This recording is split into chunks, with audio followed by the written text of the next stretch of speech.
Pour le savoir, nous nous sommes rendus dans l'empire du cochon pas cher. Direction le sud. Pas le sud de la France, mais le sud de l'Europe, en Espagne, à Lérida, à 200 km de Barcelone. En plein cœur de la campagne catalane. C'est ici que sont élevés la plupart des cochons du pays, dans des hangars comme ceux-ci. Il y en a tout le long des routes. Et l'un des leaders, c'est Juan San Martín Suñer. Tenez, ça c'est une autre ferme. Un ancien vétérinaire, reconverti dans l'élevage il y a 5 ans. Et il a tout de suite vu grand. Il est 9 h du matin, rendez-vous dans la salle de réunion avec son équipe.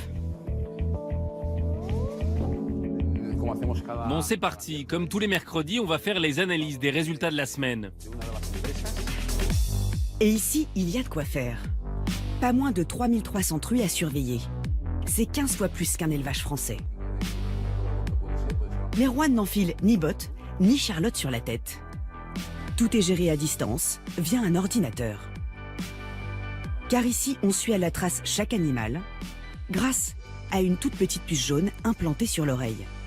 Ça n'a l'air de rien, mais c'est le cœur du business de Juan. C'est grâce à elle qu'il va pouvoir faire des économies à tous les étages et proposer un prix ultra compétitif. Tout de suite sur D8, vous allez découvrir les coulisses des nouvelles usines à faire du cochon pas cher.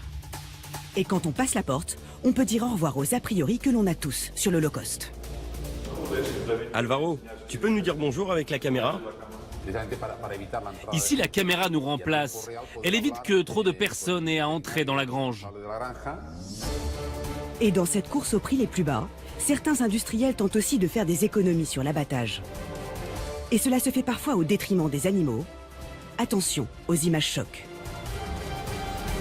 La recherche de productivité maximum et d'un prix toujours moindre, ça veut dire que derrière, on va abaisser le niveau de contrôle.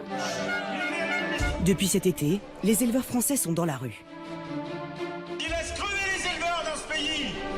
Ils crient à la mort de leur métier si rien ne bouge. Est-ce la fin du jambon made in France? Peut-être pas. Regardez. Franchement, c'est quand même cool. Bon, c'est parti. Comme tous les mercredis, on va faire les analyses des résultats de la semaine. Dans cette ferme espagnole, il y a de quoi faire. Pas moins de 3300 truies à surveiller, c'est 15 fois plus qu'un élevage français. Mais le patron, Juan, n'enfile ni bottes ni charlotte sur la tête. Tout est géré à distance, via un ordinateur. Car ici, on suit à la trace chaque animal, grâce à une toute petite puce jaune implantée sur l'oreille. Ça n'a l'air de rien, mais c'est le cœur du business de Juan. C'est grâce à elle qu'il va pouvoir faire des économies à tous les étages et proposer un prix ultra compétitif. Taux de gras, gestation pour les femelles ou encore traitements médicaux, elle renferme toutes les informations pour chaque truie. Il y en a une qui a de faibles résultats. Oui, il y a un groupe un peu moins productif. Ce sera intéressant de suivre ces 3-4-là. Quand on regarde les statistiques générales de la ferme, on ne s'en rend pas compte.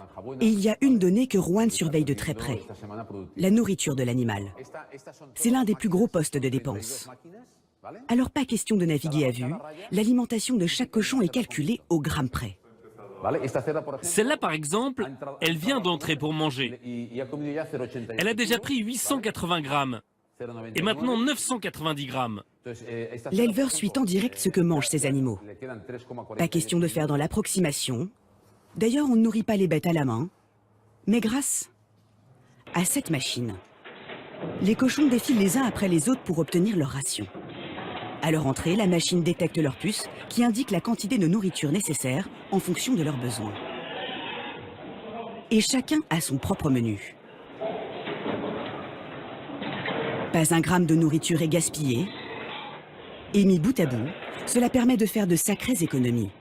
Près de 100 000 € chaque année.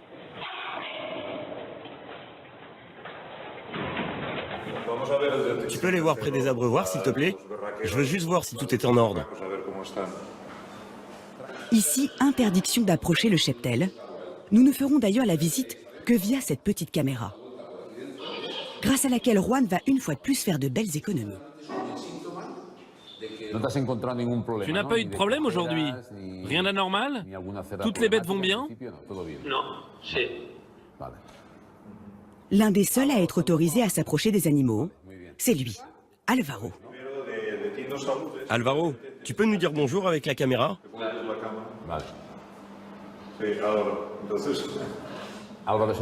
Alvaro, c'est notre vétérinaire.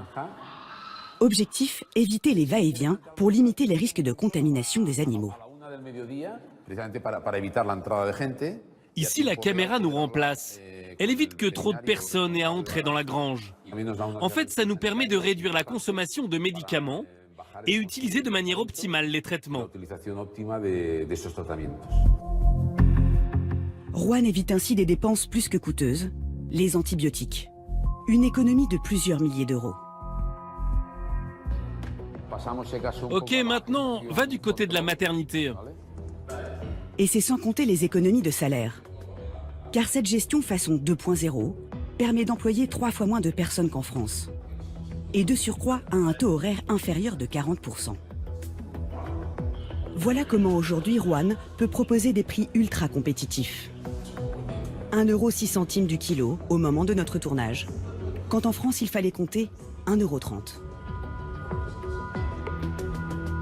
Et Juan est loin d'être un cas à part.